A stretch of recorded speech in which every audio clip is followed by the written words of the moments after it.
Welcome to Dreamshade Stories, where we listen, we relax, and we get sleepy. Thank you so much for choosing to spend this time with me tonight. Close your eyes, let your shoulders drop, and now, let's begin our story. The Wanderer Who Vanished into the Desert. Chapter 1.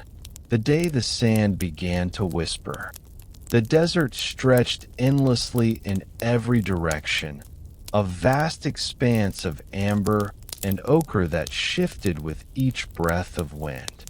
Marcus had been walking for 3 days now, his water supply dwindling, his maps proving less useful than he had hoped. The sun rose each morning with the same relentless intensity, painting the dunes in shades of gold and copper, and each evening it descended with a slowness that seemed almost deliberate, as if the desert itself wanted him to witness every moment of its transformation. He had come seeking something, though the specifics had grown hazy in his mind. An archaeological site, perhaps. Or was it a story someone had told him in a cafe in Marrakesh? The details blurred together now, merged with the heat and the endless walking. What remained clear was the feeling that had drawn him here, a pull he could not quite name, a sense that something waited for him beyond the next dune, and the next, and the next. The sand beneath his feet was warm even through his boots. Each step sank slightly, making progress slow and exhausting. He had learned to walk in a particular rhythm, a steady pace that conserved energy while still covering ground. Step, breathe, step, breathe. The repetition became a meditation, a way to move through the hours without thinking too much about the vastness surrounding him. In the mornings, Marcus would wake before dawn, when the air was coolest and the stars still visible overhead. He would pack his small camp methodically, rolling his sleeping bag with careful precision, checking and rechecking his compass, though he had long since lost any clear sense of direction. The ritual gave structure to days that otherwise threatened to dissolve into sameness. Fold the fabric this way, then that way. Secure the straps. Take inventory of the remaining supplies. 3 dates, half a canteen of water, a handful of nuts. The landscape changed so gradually that he often failed to notice it happening.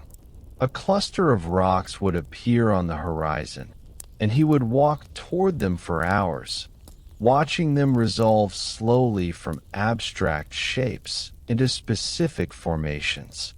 By the time he reached them, the sun would have moved across the sky, and the shadows would have shifted, and he would rest in whatever shade they offered, feeling the stone's coolness against his back. Sometimes he would see things that might not have been there, a shimmer in the distance that could have been water or could have been light playing tricks. A shape that resembled a building but dissolved into sand as he approached. He learned not to trust his eyes completely, not to invest hope in what might only be illusion. Better to keep walking, to maintain the rhythm, to let the desert reveal itself in its own time. The nights were different. The temperature would drop sharply once the sun disappeared, and Marcus would wrap himself in his thin blanket, watching the stars emerge one by one. Out here, away from any human light, the sky became a tapestry of impossible complexity. He had never seen so many stars, had never understood before how much the darkness between them mattered, how the emptiness gave the light its meaning. He would lie on his back and trace constellations he half remembered from childhood, making up stories about the patterns overhead. That cluster might be a camel or a ship sailing across an inverted sea. Those three bright points could mark the corners of a tent, sheltering invisible travelers. The stories didn't need to be true or even particularly coherent. They simply gave his mind something to hold on to as sleep approached, as the vast silence of the desert settled around him. On the fourth day, Marcus noticed that his thoughts were beginning to slow down, to space themselves out like the occasional acacia trees that dotted the landscape. Where once his mind had raced with plans and concerns, now it moved at the desert's pace, unhurried and patient. He would think about water, and the thought would last for an hour, turning itself over and over without urgency. He would remember a conversation from years ago, and it would unfold in his mind with the completeness of lived experience. Every word recalled, every gesture. The silence was not really silence, he discovered. The wind made sounds as it moved across the sand, a soft whisper that rose and fell like breathing. His footsteps created their own rhythm, a crunch and slide that marked time passing. Occasionally, a bird would call from somewhere unseen, its cry hanging in the air long after the bird itself had moved on. These small sounds became a kind of company, familiar presences in the emptiness. He began to notice patterns in the sand itself, the way wind carved ripples that repeated in endless variation. Each dune had its own character, its own particular slope and curve. Some rose gradually, their faces smooth and unbroken. Others were steeper, their surfaces marked with the tracks of small creatures that moved during the night. Marcus would sometimes pause to examine these tracks, trying to imagine the animal that had made them, its own journey through this vast space. The water was becoming a concern, though he tried not to think about it too directly. He rationed carefully, allowing himself small sips at measured intervals. His lips were chapped, his throat constantly dry, but he had been thirsty before. This was manageable. This was simply another aspect of the desert to be acknowledged and accepted.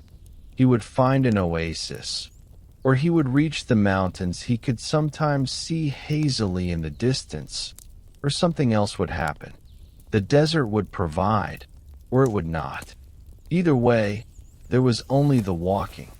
Chapter 2, where time moves like honey. Days began to blend together in ways that Marcus had not experienced before. He would wake, and for a moment not know if he had slept for hours or minutes.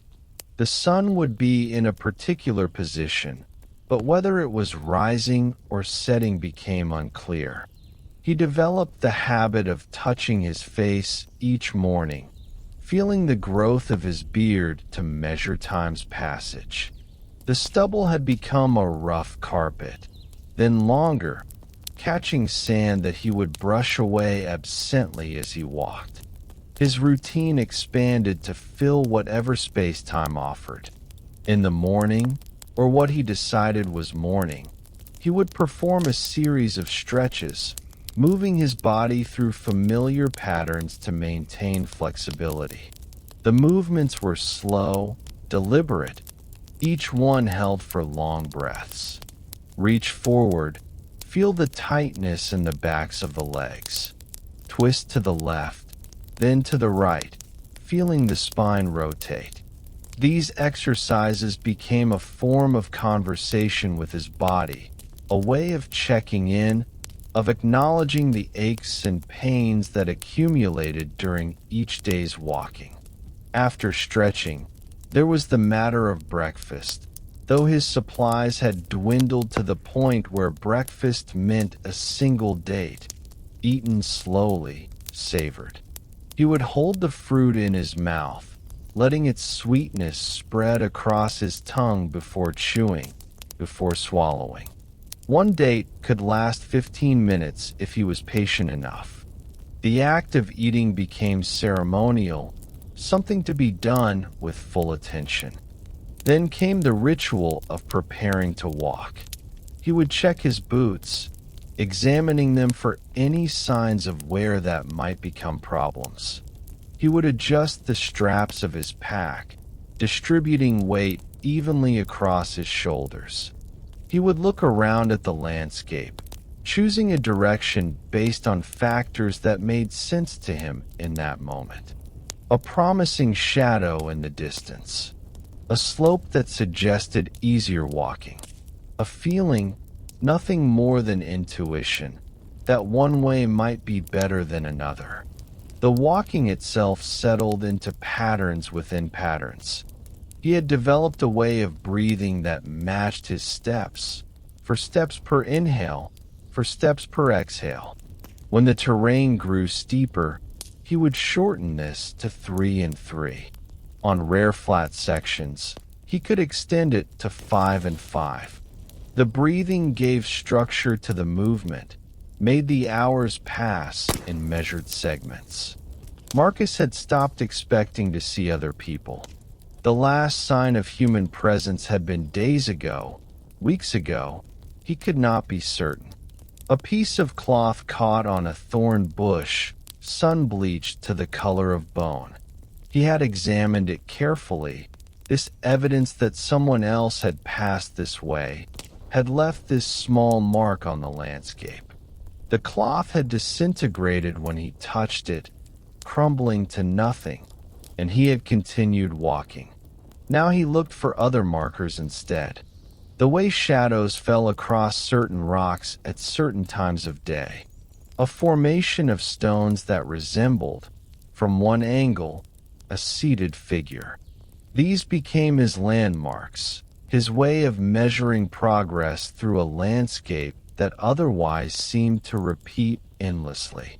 He would see the sitting figure and think, I was here yesterday, or days ago, or perhaps I was never here before, and this is a different formation that merely resembles the other. The confusion did not trouble him as much as it might have. There was a freedom in not knowing exactly where he was or how long he had been walking. It removed the pressure of destination, the anxiety of schedule. He was here, in this moment, placing one foot in front of the other, and that was sufficient. The rest could remain uncertain. His conversations with himself had changed as well.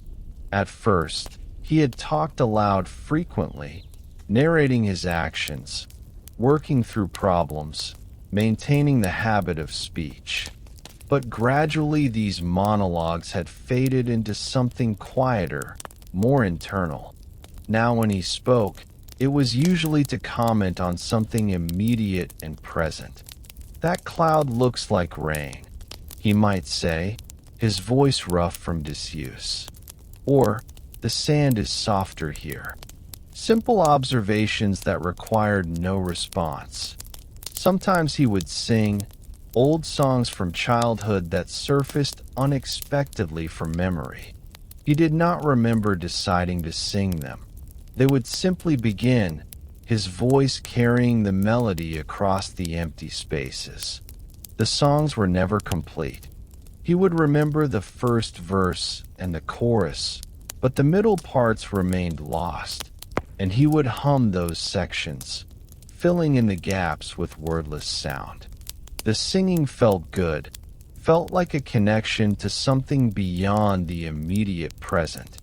The desert revealed its life slowly to those who paid attention. Marcus had learned to notice the small plants that grew in sheltered spots, their leaves thick and waxy to hold moisture. He had seen beetles moving with determined purpose across the sand, heading toward destinations known only to themselves. Once, a lizard had frozen on a rock near where he rested, its body pressed flat, its eyes watching him with patient wariness. He had watched back, and they had shared the space for perhaps 20 minutes before the lizard decided he was not a threat and scurried away. These encounters felt significant in ways he could not quite articulate. They were evidence that life persisted here, that the desert was not empty, but simply operated on different terms than the world he had come from. Water was scarce, yes, but not absent. Food existed, though you had to know where to look. Shelter could be found in the shadow of a rock or the lee side of a dune. The desert asked only that you adapt to its rhythms, that you slowed down enough to see what it offered. His sense of self was changing too, becoming less fixed. There were hours when he forgot his name, or rather, when his name seemed unnecessary, a label for someone who existed in a different context. Out here, he was simply the one who walked, the one who noticed things, the one who moved through the landscape. The specific history that had brought him here, the person he had been in the world of cities and schedules, that felt increasingly distant, like a story he had heard about someone else. Chapter 3: The Architecture of Stillness. Marcus found the ruins on a day that began like all the others. The sun had risen. He had performed his stretches. He had eaten his meager breakfast of nothing at all, for the dates were gone now, and he had begun walking. The direction he chose that morning was based on a dream he half remembered, something about towers made of sand that stood against the wind, but the dream had mostly faded by the time he was fully awake. The ruins appeared gradually, the way everything appeared in the desert. First there were shapes that might have been natural formations, rock outcroppings weathered by time. Then details emerged, the too regular curve of a wall, the suggestion of doorways, the pattern of stones laid with intentional design. By the time Marcus reached them, the sun was high overhead, and the ruins cast strange, angular shadows across the sand. He stood for a long time simply looking, trying to understand what he was seeing. The structures were old, that much was clear. Sand had drifted against the walls, burying their lower portions, so that they seemed to grow directly from the desert floor. Some walls stood nearly complete, while others had collapsed into rubble. There were archways that framed nothing but sky, doorways that opened onto emptiness. Marcus walked slowly through the ruins, his hand occasionally reaching out to touch the weathered stone. The walls were warm from the sun, smooth where wind had polished them, rough where they had broken and exposed their inner structure. He could see layers in the stone, bands of different colors that spoke of how they had been formed, compressed over unimaginable stretches of time, then cut and shaped by human hands. There was no indication of who had built this place or when. No writing on the walls, no carved symbols, no remnants of occupation beyond the structures themselves. The rooms, where he could identify them, were empty of everything except sand. Wind moved through the doorways with a sound like breathing, and in one of the larger spaces, it created a low note, a hum that rose and fell depending on the breeze's strength. He decided to stay. The decision was not dramatic or even particularly conscious. He simply stopped walking and began to arrange his few possessions in the shelter of a partially intact room. The walls blocked the wind and provided shade during the hottest parts of the day. There was a sense of protection here, minimal but meaningful. After so long in the absolute openness of the desert, the walls felt like a gift. His days took on new patterns organized around the ruins. In the mornings, he would explore, mapping the structures in his mind, discovering how they connected to each other. There was a central courtyard, open to the sky, where sand had collected in smooth drifts. Around this were arranged several rooms of varying sizes, and leading away from the courtyard were passages, some blocked by collapsed walls, others still passable. He established his sleeping area in a corner room that had retained most of its roof. The shade it provided was complete, and he would lie there during the afternoon heat, watching the small square of sky visible through the doorway change color as the sun moved. The stone floor was hard, but he had grown accustomed to hard surfaces. He would pillow his head on his pack and let his thoughts drift, half sleeping, half waking. Water had become critical. His canteen had been empty for days. Marcus knew he should be more concerned about this than he was, but the urgency felt distant, separated from him by a kind of comfortable haze. He was thirsty, yes, but the thirst had become so constant that it was simply part of his base state, no more remarkable than having feet or hands. He occasionally licked the walls in the early morning, collecting the tiny amount of moisture that condensed there during the cold nights. It was not enough, but it was something. He thought about digging. There were places in the courtyard where the sand seemed darker, where it might be slightly damp beneath the surface. But he had nothing to dig with except his hands, and the effort required felt enormous. So instead, he would sit and contemplate these dark patches, imagining the water that might lie below, how it would taste, how it would feel in his mouth. The imagining became a kind of sustenance in itself. The ruins spoke to him, not in words, but in presence. They were evidence of intention, of people who had shaped stone and built something that lasted. How long had they lived here? What had caused them to leave? Or had they left at all? Perhaps the desert had simply reclaimed them, as it would eventually reclaim everything. The thought was not morbid, but oddly comforting. Everything returned to sand eventually. The temporary nature of all construction, all occupation, all movement through space. He began to arrange stones during the long afternoons, creating small patterns in the courtyard. He did not have a plan for these arrangements, did not know what shape they were taking. He simply found stones of interesting colors or textures and placed them in relationship to each other. One stone here, another there. Step back, observe, adjust.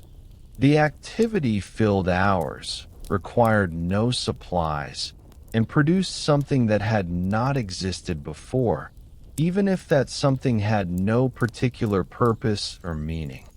Sometimes Marcus would climb to the highest point of the ruins, a section of wall that still stood perhaps 3 meters tall.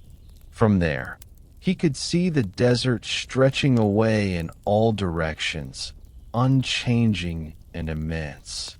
He would sit on the wall and watch the light change, the way shadows moved across the dunes, the subtle variations in color that distinguished one section of desert from another.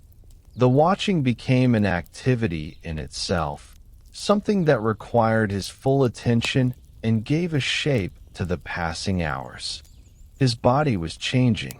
He could feel his ribs more prominently, could see his arms growing thinner. His face, when he touched it, felt different, the bones more evident beneath the skin. But there was no pain associated with these changes, only a gradual lightness, as if he were slowly becoming less substantial, less bound to physical form. He moved more slowly than before, but also more carefully, more deliberately. Each action was considered, each movement economical. At night, he would lie in his corner room and listen to the sounds of the ruins. The stones creaked as they cooled, releasing the day's heat with small pops and groans. Wind moved through the passages, creating complex patterns of sound. Sometimes he heard what might have been animals, small scratching noises or soft calls, though he never saw what made them. The sounds were company, a reminder that he was not the only thing alive in this place. Chapter 4: The Language of Wind and Stone. Time in the ruins lost whatever structure it had maintained before. Marcus no longer tried to count days or mark their passage. The sun rose and set, the moon waxed and waned, and these cycles continued with or without his attention. He had established a territory within the ruins, certain rooms and passages that he considered his own, though of course there was no one to dispute his claim. The rest remained unexplored, or half-explored, spaces he had glanced into but not entered, saving them perhaps for later or for never. The patterns he created in the courtyard had grown more complex. What had started as simple arrangements of individual stones had evolved into something more elaborate. He found himself creating borders and pathways, circles within circles, spirals that suggested movement even though nothing moved. The work progressed slowly, limited by the number of stones he could gather in a day, by the energy he had to lift and carry them. Some days he placed only 2 or 3 stones. Other days he rearranged sections he had completed before, seeing new possibilities in forms he had thought finished. He had developed a relationship with certain stones in particular. There was a piece of limestone, pale and smooth, that he would carry with him sometimes, holding it in his hand, feeling its coolness. There was a sharp fragment of something darker, volcanic perhaps, that caught light in interesting ways.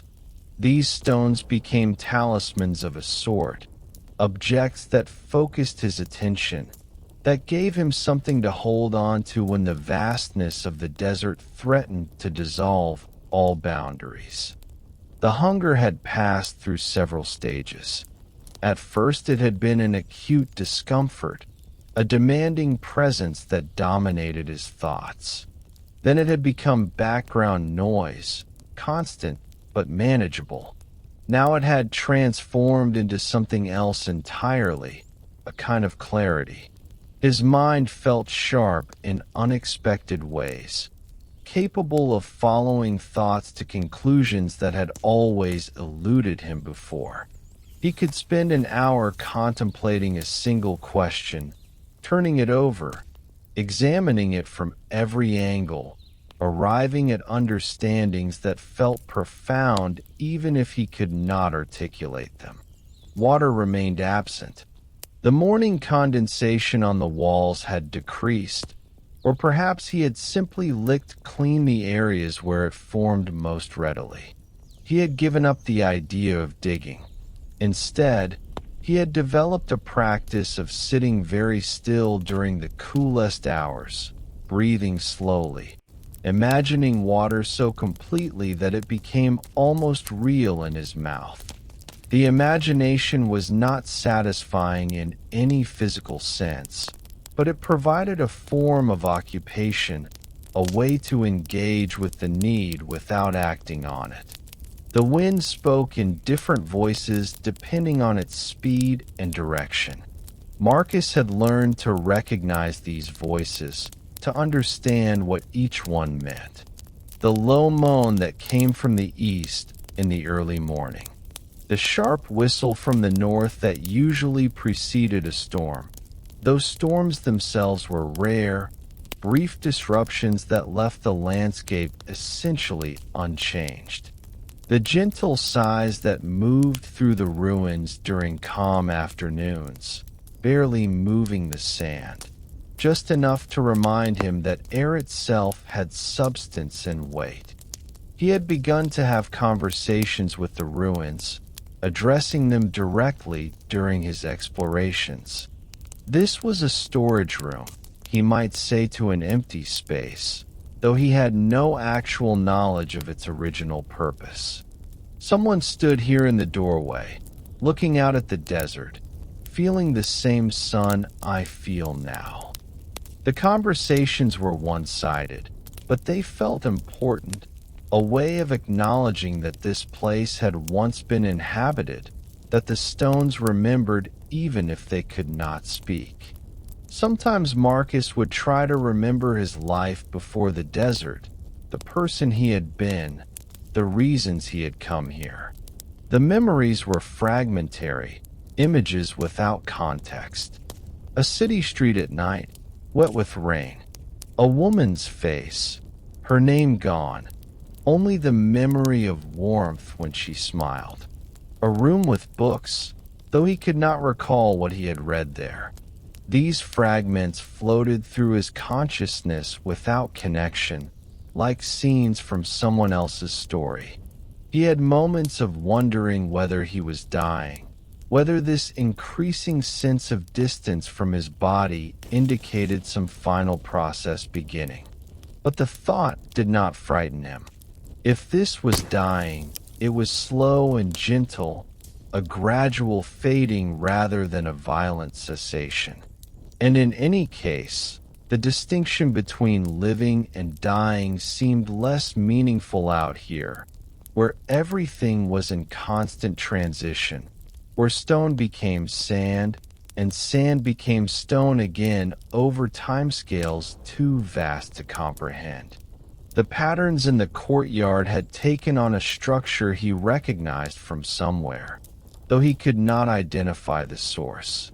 They reminded him of mandalas or star charts, or the floor plans of buildings he had never entered. He would stand at the edge of the courtyard and study them, trying to understand what he had created, what these arrangements of stone were meant to represent. But the meaning remained elusive, hovering just beyond his ability to grasp it. Birds occasionally passed overhead, high up, their forms dark against the bright sky. Marcus would watch them until they disappeared from view, wondering where they were going, what they saw from that height. Did the ruins look different from above? Did the patterns he had made form some recognizable shape when viewed from that perspective? He imagined a bird's-eye view of himself, a small figure surrounded by stone, arranging smaller stones into designs that might mean something or might mean nothing at all.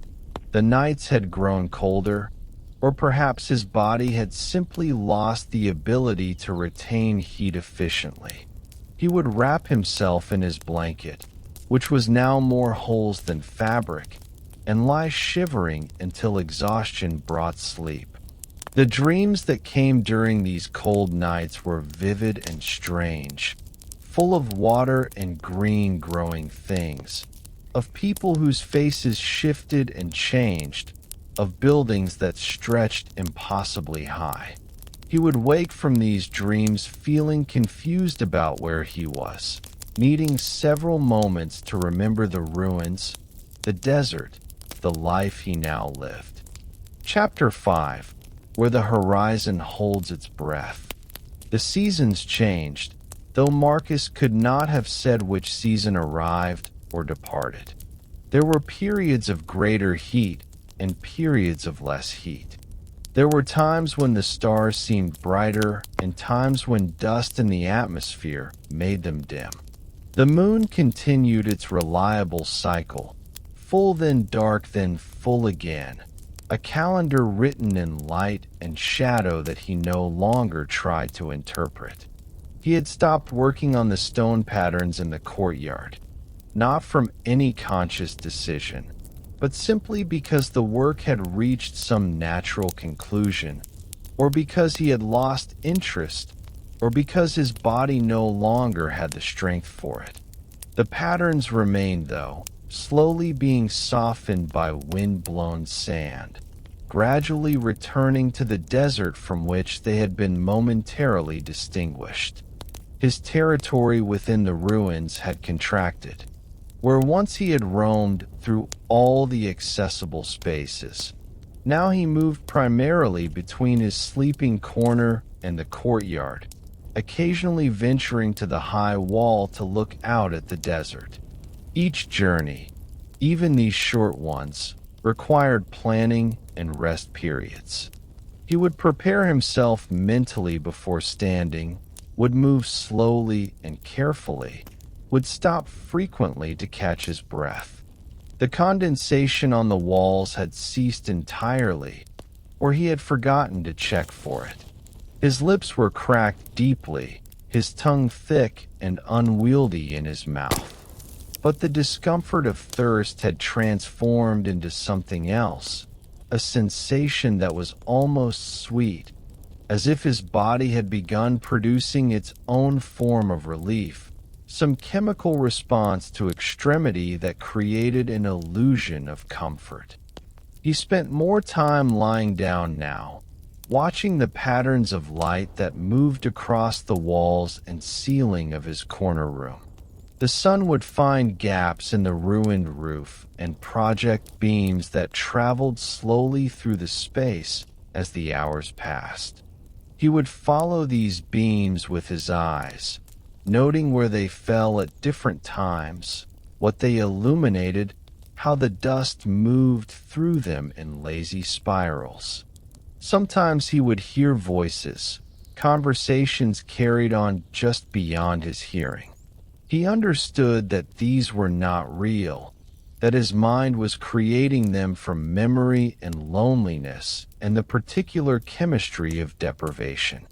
But knowing they were not real did not make them less present. He would listen to the voices discussing things he could not quite make out, would occasionally try to join the conversation, to ask questions that received no answers. There were moments of extraordinary clarity when everything seemed to make sense, when the purpose of his journey revealed itself with perfect obviousness. In these moments, he understood that he had come to the desert to learn how to be still, to practice the art of remaining in one place until place and self merged into something singular. The understanding felt complete and satisfying, though when the clarity faded, he could not remember exactly what he had understood. The small animals he had occasionally heard now came closer, or perhaps had always been close, and he was only now still enough to notice them.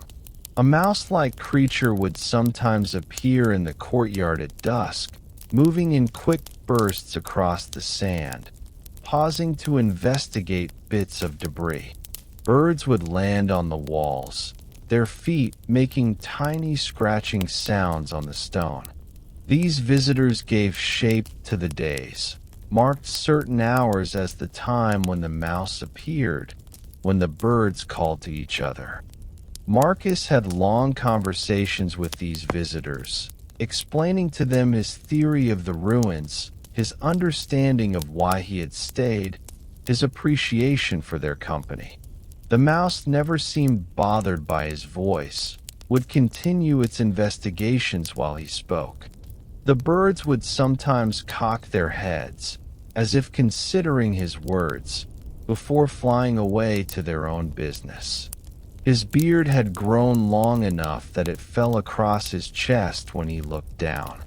The hair was matted with sand and sweat, had formed small locks that hung in uneven lengths. He would occasionally run his fingers through it, not grooming exactly, just acknowledging its presence, this growth that marked time's passage on his body. The distinction between sleeping and waking had become uncertain. He would close his eyes and immediately find himself in a dream, or what seemed like a dream, though the dream took place in the ruins and involved him lying in his corner room, so that when he opened his eyes again, he could not be sure whether he had slept or simply stopped distinguishing between the two states. In these ambiguous periods, he would sometimes see people moving through the ruins, ancient inhabitants going about their daily tasks, carrying water jars, sweeping sand from doorways, sitting together in the courtyard talking in a language he did not understand. He knew these visions were not real, but they felt no less valid than anything else he experienced. Perhaps, he thought, reality itself was more flexible than he had previously understood, could accommodate multiple layers existing simultaneously. The high wall became his destination for what might have been one final climb, or perhaps just another climb in an ongoing series. He moved slowly up the slope of sand that had drifted against the wall's base, then carefully pulled himself to the top. The stone was warm under his hands, familiar, almost friendly. He sat there as he had sat many times before, looking out at the desert. The view was unchanged. Dunes stretched to the horizon in every direction, their shapes subtly different from before, but fundamentally the same. The same emptiness, the same vastness, the same patient indifference. He sat and watched the light change as afternoon moved toward evening, as the sun began its slow descent. There was no drama in the moment, no sudden revelation or final understanding. Only the continued presence of stone and sand and sky, the wind moving across it all, carrying away and depositing, slowly reshaping everything. Marcus sat on his wall and felt himself part of this process, neither separate from nor subsumed by it, simply present in the way a stone was present, or a dune, or the light itself. As the sun touched the horizon, the desert bloomed into shades of amber and rose and deep purple. The colors spread across the sky, reflected in the sand, made the whole world glow as if lit from within. He had seen such sunsets before, many of them during his time in the desert and in the ruins. Each one had been beautiful. Each one had faded into darkness. This one would as well. The stars began to appear, first the brightest ones, then more still, until the sky held too many to count. Marcus recognized none of the patterns anymore, had forgotten the names he once knew for these configurations. They were simply lights arranged in space, distant and present simultaneously, marking positions he would never reach. And the night continued to deepen, as it always did, as it always would.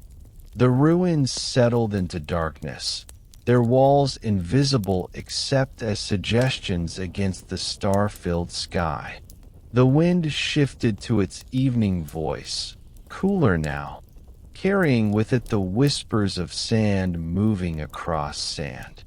Somewhere in the desert, small creatures emerged to go about their nocturnal business. Somewhere far away, beyond the reach of vision or imagination, other lives continued in other spaces. Marcus sat on his wall, breathing slowly, feeling the stone beneath him and the air around him. His thoughts had stopped entirely, or had become so quiet that they were indistinguishable from silence. There was only the moment, extending infinitely in all directions, containing everything and nothing, neither beginning nor ending, but simply continuing, always continuing, like the desert itself, patient and vast, and without need of conclusion.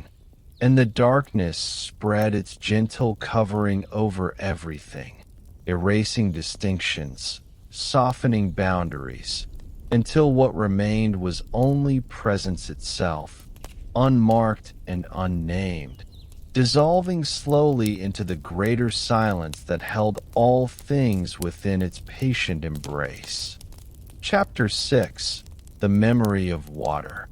The days continued their patient unfolding, each one indistinguishable from the last in its basic structure, yet each containing small variations that Marcus had learned to notice and appreciate. The angle of morning light as it entered his corner room, the particular quality of silence before the wind began, the temperature of stone against his cheek when he rested against the walls during his slow movements through the ruins. He had developed new routines to replace the ones that had fallen away. Where once he had walked and explored, now he practiced the art of minimal movement. He would shift his position with great deliberation, moving from lying to sitting over the course of many minutes, attending to each muscle's engagement, each joint's protest or cooperation. The movements became a form of meditation, a way of remaining present in a body that was slowly becoming less substantial. The corner room had become his entire world most days.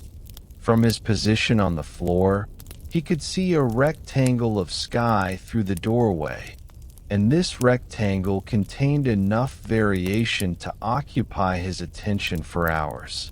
Clouds would occasionally pass through this frame, moving with dreamlike slowness. Birds would transit from one edge to the other, their flight seeming to pause at the exact center before continuing. The blue itself shifted through shades he had never noticed before, containing purples and greens and grays, a whole spectrum hidden within what he had once simply called sky. Water haunted his thoughts, though not in the urgent way it once had. Now he dreamed of water in all its forms, contemplating its nature with a philosopher's patience. He thought about rain, how it fell from clouds in individual drops, each one a complete world of moisture. He imagined rivers, their constant flow, the way they carve through landscape over centuries, patient and relentless. He remembered oceans, though he could not recall when he had last seen one, their vast surfaces reflecting light, their depths holding mysteries that would never be fully known. These meditations on water were not torturous, but oddly satisfying, as if thinking about water provided some of water's benefits. His body had adapted to its absence in ways he did not fully understand. He no longer produced tears or sweat. His skin had become papery thin, stretched tight over bones that seemed closer to the surface each day. But there was no pain, or the pain had become so constant that it registered as a baseline state, something his consciousness could encompass and move beyond. The stone patterns in the courtyard had changed significantly since he stopped maintaining them. Wind had pushed sand over many of the carefully placed rocks, burying some completely, half covering others.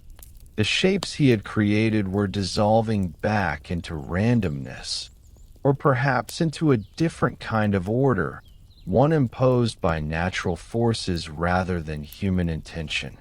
He would sometimes crawl to the doorway of his room and look out at these degrading patterns, feeling neither regret nor satisfaction, only a mild interest in the process of transformation. His sense of time had evolved into something that might have been considered expanded consciousness, or might have been simple confusion. He could no longer distinguish between memories of things that had happened and imaginings of things that might happen or might have happened in some other version of his story. He remembered arriving at the ruins for the first time, but he also remembered having always been at the ruins, having been born here, having grown up playing in these corridors. Both memories felt equally valid, equally true. There were periods when he believed he had died already, that what he was experiencing was some form of afterlife specific to the desert. In this theory, consciousness persisted after the body's failure, remaining attached to the place where death had occurred, slowly fading but never quite disappearing. The theory felt plausible during certain hours, particularly in the deep night when the boundary between self and surroundings grew especially thin. Other times he was convinced he was still walking, that he had never reached the ruins at all, that everything since finding them had been a hallucination born of thirst and exposure.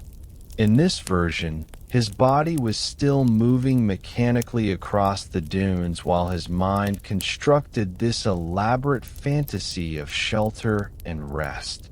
Perhaps he was even now collapsing in the sand somewhere, his final moments being stretched subjectively into what felt like days or weeks. The mouse that visited the courtyard had become a regular presence, appearing at approximately the same time each day, though Marcus had no way to measure time with any precision. He had named the mouse, or rather, a name had attached itself to the creature in his mind: Dust. Dust would emerge from a crack in one of the walls, would make a circuit of the courtyard's perimeter, would sometimes venture close to Marcus's doorway, whiskers twitching, eyes bright and alert. Then Dust would disappear back into the crack, and the courtyard would be empty again. Marcus told Dust stories during these visits. He would speak in a low, continuous murmur, relating tales he half remembered from childhood, or describing journeys he might have taken, or explaining philosophical concepts that occurred to him. Dust never seemed bothered by the monologue, would simply continue the important work of being a mouse, investigating and surviving, while Marcus's words created a kind of auditory backdrop to these activities. The light in the corner room changed with the seasons, or with what Marcus interpreted as seasons. There were times when it fell more directly through the doorway, creating a bright rectangle on the floor that would reach almost to where he lay. During these times, he would position himself so that the light fell across his legs or his chest, warming him, giving his body something to remember about heat and energy. Other times, the light entered at a sharper angle, never quite reaching him, remaining remote and observational. He had begun to hear music in the wind's movement through the ruins. Not literal music, but patterns of sound that organized themselves into rhythms and melodies. The wind would rise and fall, creating phrases that repeated with variation, like a composer exploring a theme. Sometimes these wind songs would last for hours, a single composition that evolved slowly, building complexity before resolving back into simpler patterns. Marcus would lie listening to these compositions with complete attention, hearing harmonies created by wind moving through multiple passages simultaneously, appreciating the way certain architectural features created specific notes or tones. The ruins themselves became an instrument, and the wind was the player, and he was the audience for performances that would never be heard by anyone else, that existed only in the moment of their creation before dispersing into silence. His body's needs had simplified to the point of near absence. He no longer felt hunger in any recognizable way. The thirst had transmuted into something else, a kind of inner drought that was neither comfortable nor uncomfortable, but simply was. Breathing continued automatically, his chest rising and falling without conscious effort. His heart beat with a rhythm he could sometimes hear in the silence, a steady drum that marked time in its own terms. There were hours when he would forget he had a body at all, when consciousness seemed to float free, untethered to any physical form.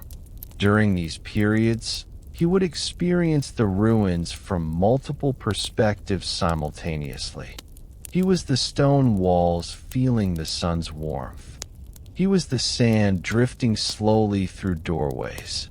He was the space itself, the emptiness that gave structure meaning. These experiences were not frightening, but rather felt natural, as if his identity had always been more fluid than he had realized. The boundaries between sleeping and waking had dissolved completely. Dreams and waking thoughts occupied the same space, flowed into each other without distinction. He might be lying in his corner room and simultaneously walking through a city he had known long ago, the two realities overlapping, neither one more solid than the other. Or he might be observing himself from outside, watching a thin figure in torn clothes lying motionless on a stone floor, while also being that figure, experiencing both perspectives at once.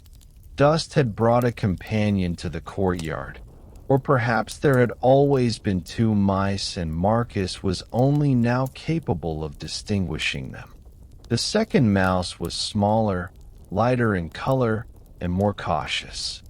This mouse, which Marcus named Wind without quite knowing why, would not venture as far from the wall as Dust did, would freeze at the slightest sound, would retreat quickly if Marcus moved or spoke too loudly. He adjusted his stories to account for Wind's presence, creating narratives that featured two travelers moving through various landscapes, facing challenges that could only be overcome through cooperation and trust. The stories were meandering and often repetitive, losing their threads and picking up new ones without transition. But Marcus felt they were important, that these small animals should have stories told about them, should have their existence acknowledged and celebrated through narrative. The high wall where he had once sat to view the desert had become unreachable. The distance from his corner room to the wall might have been 20 meters, but it had become an impossible journey, requiring resources of strength and will that he no longer possessed. Instead, he traveled to the wall in his imagination, seeing it clearly in his mind, climbing to its top, looking out over the dunes. The imaginary journey provided the same satisfaction as the physical one had, possibly more, since imagination could not stumble or fall or fail to complete the climb. He thought often about other travelers who might come to the ruins, who might find his corner room and wonder about the person who had occupied it. What would they make of him? Would they understand that he had chosen to stay, or would they assume he had simply been unable to leave?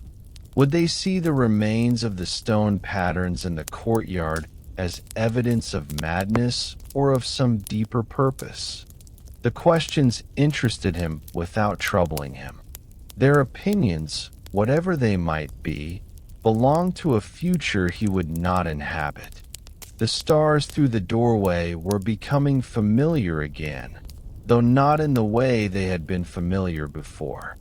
He no longer tried to name constellations or map their relationships. Instead, he had developed a different kind of knowledge, understanding individual stars as personalities, recognizing them by their particular quality of light. That star was steady and reliable, appearing in the same section of his limited view each evening. That one flickered more than others, as if uncertain of its commitment to existence. That one was growing brighter over time, or perhaps was simply drawing his attention more effectively. Sometimes Marcus would speak to the stars as he spoke to dust and wind, addressing them directly, thanking them for their light, for their constancy, for the way they marked the passage of nights without demanding anything in return. The stars never responded, but their silence felt companionable rather than cold, the silence of witnesses who observed without judgment. His breathing had become so shallow that sometimes he would lose track of whether he was breathing at all, would have to pay close attention to detect the tiny movements of air passing through his nostrils.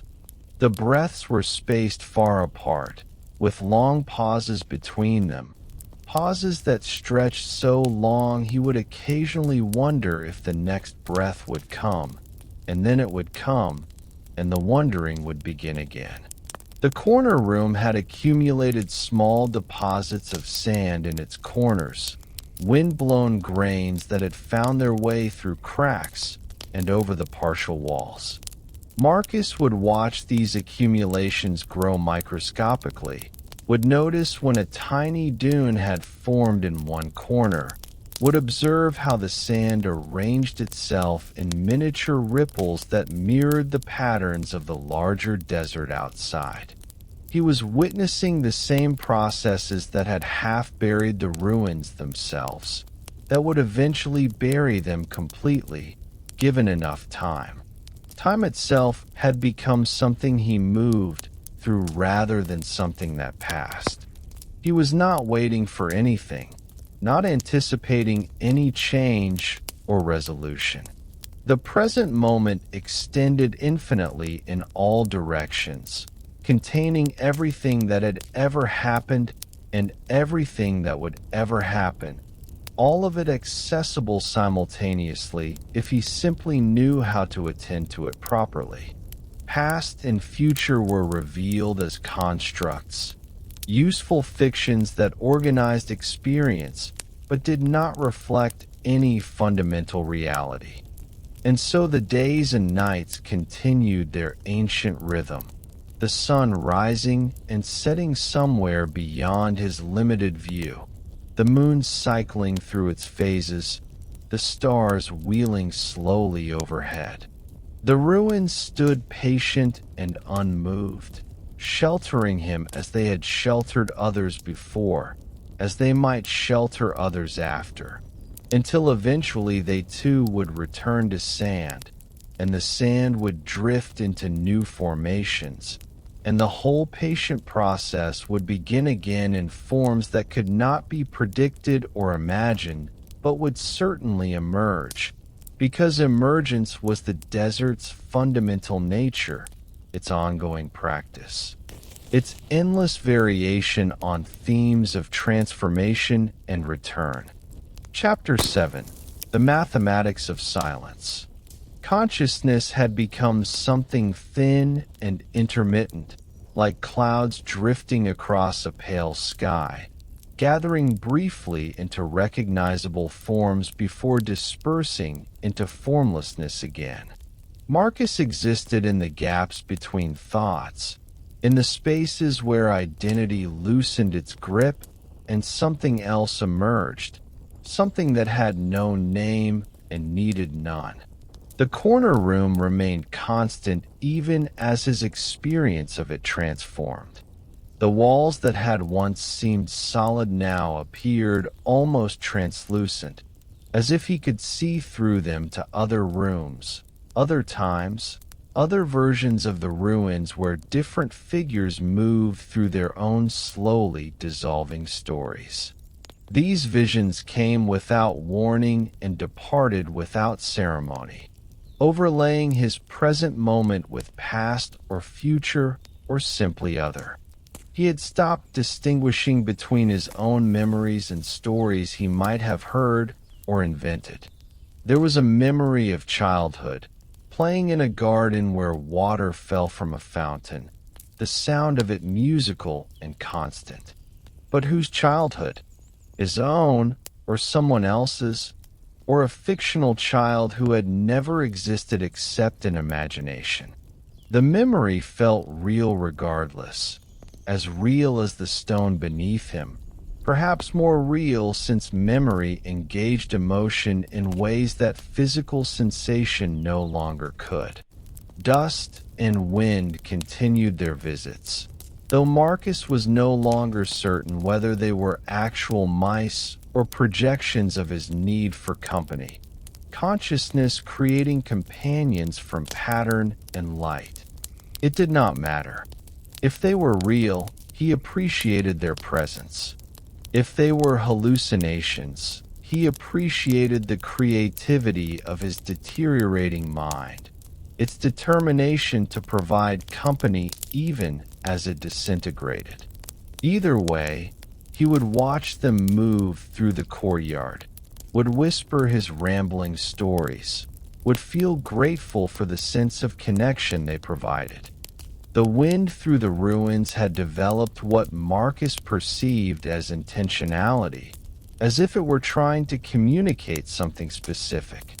It would rise and fall in patterns that almost resembled language, phrases that hovered at the edge of meaning before dissolving into simple sound again. He would lie listening for hours, trying to decipher the message, convinced that if he could only attend closely enough, the wind's meaning would become clear, would reveal something essential about the nature of his situation or the purpose of his long residence in this place. Sometimes the wind would seem to call his name, or a name that might have been his, the syllables stretched and distorted but recognizable. Marcus, Marcus. The sound would echo through the passages, would reach him in his corner room, would seem to be asking a question or issuing an invitation. But when he tried to respond, his voice emerged as barely a whisper, too weak to reach beyond the immediate space around him, certainly not strong enough to answer the wind's call. His relationship with time had evolved beyond even the expanded awareness he had developed earlier.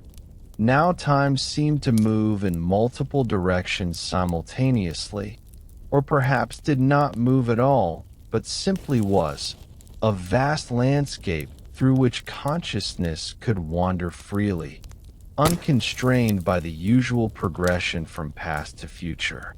He could be in the ruins and also be walking through that remembered garden, and also be somewhere else entirely, a place he had never been but could imagine with perfect clarity, all of these moments existing together, none of them more present than the others. The light through the doorway had taken on colors he was certain did not exist in any normal spectrum. There were blues that contained darkness and darkness that contained light, purples that were also somehow green, golden tones that held within them the essence of every sunset ever witnessed. These impossible colors would drift through his limited field of vision like slow-moving currents in still water, and he would watch them with wonder, understanding that he was seeing something most eyes could not perceive, that deprivation had opened doorways in perception. He had begun to feel the presence of others in the ruins, not as clearly as dust and wind, but as suggestions, as almost visible forms that moved at the edges of perception.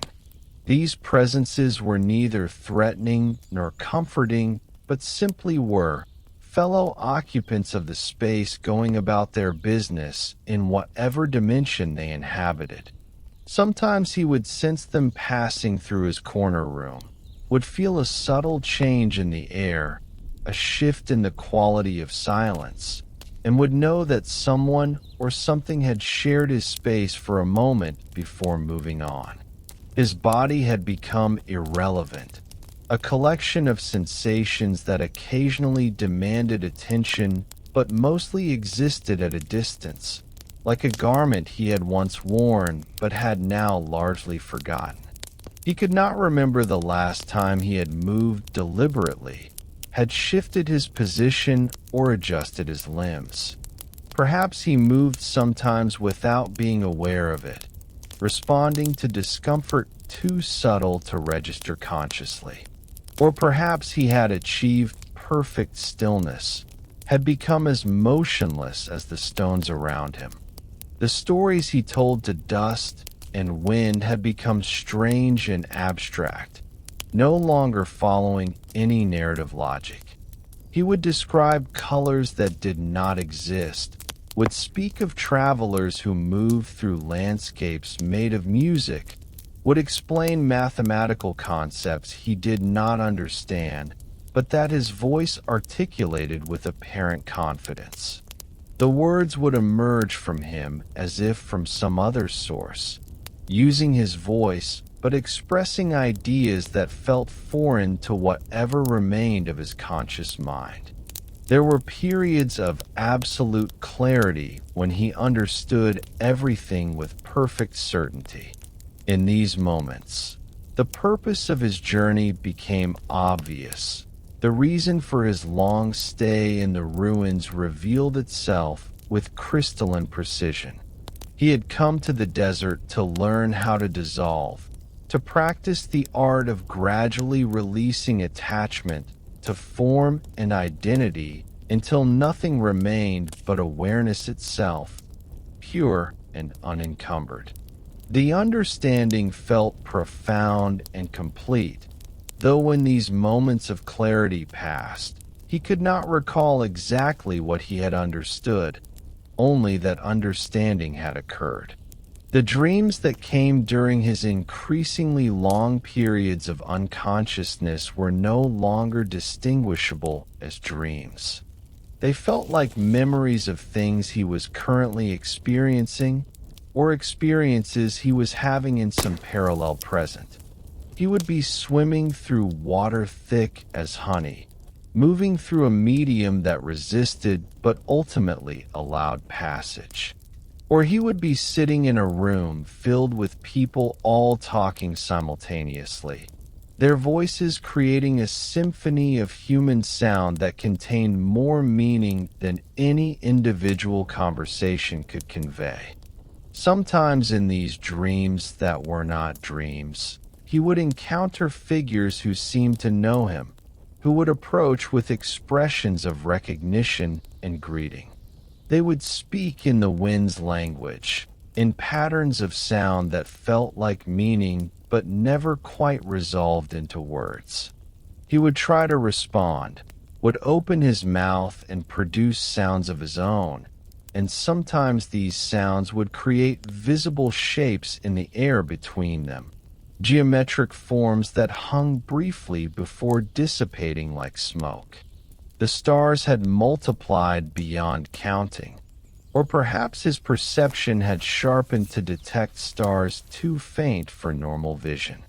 The rectangle of sky visible through his doorway had become a densely populated field of light, each point representing something vast and distant, entire worlds of fire burning themselves into darkness over incomprehensible spans of time.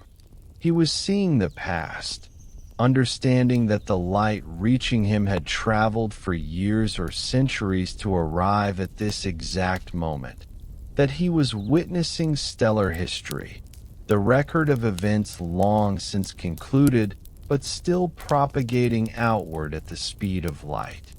His breathing had become so subtle that it might have been happening on some level other than physical. The exchange of air replaced by or supplemented with an exchange of something else, some substance that consciousness needed but that the body had long since ceased providing. He floated in a state that was neither alive nor dead, but something adjacent to both, a liminal space where the usual rules no longer applied with any authority.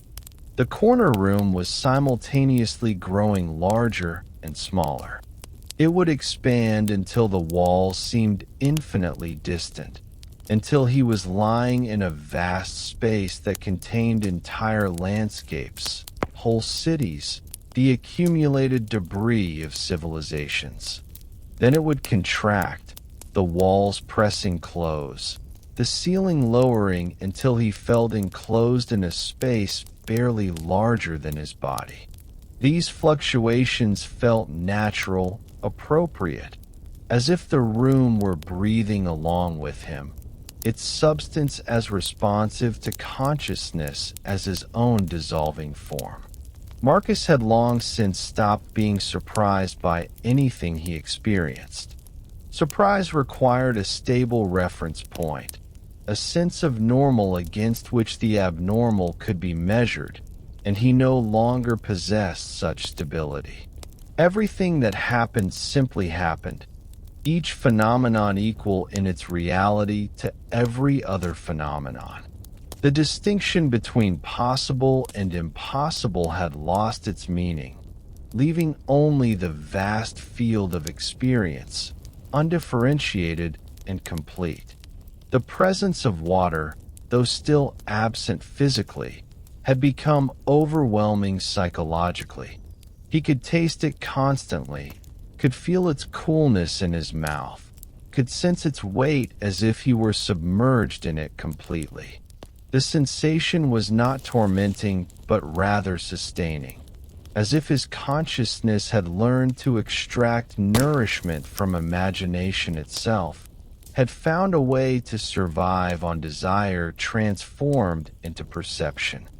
And through it all, the patient stones of the ruins continued their slow transformation, grain by grain losing themselves to wind's erosion, atom by atom rearranging into new configurations, participating in the great exchange that governed everything.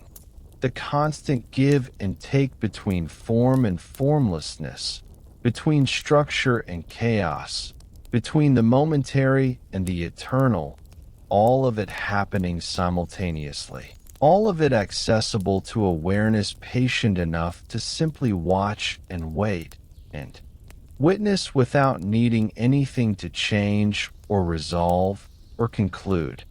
The darkness settled once more, as it always did, bringing with it the cool air and the distant stars, and the sense of vast time moving through the empty places, reshaping everything so slowly that change itself became invisible, became part of the background against which small dramas played out and concluded and were forgotten, while the larger patterns continued their ancient rhythms, indifferent and magnificent and utterly without need of witness or understanding or meaning beyond the simple fact of their continuation.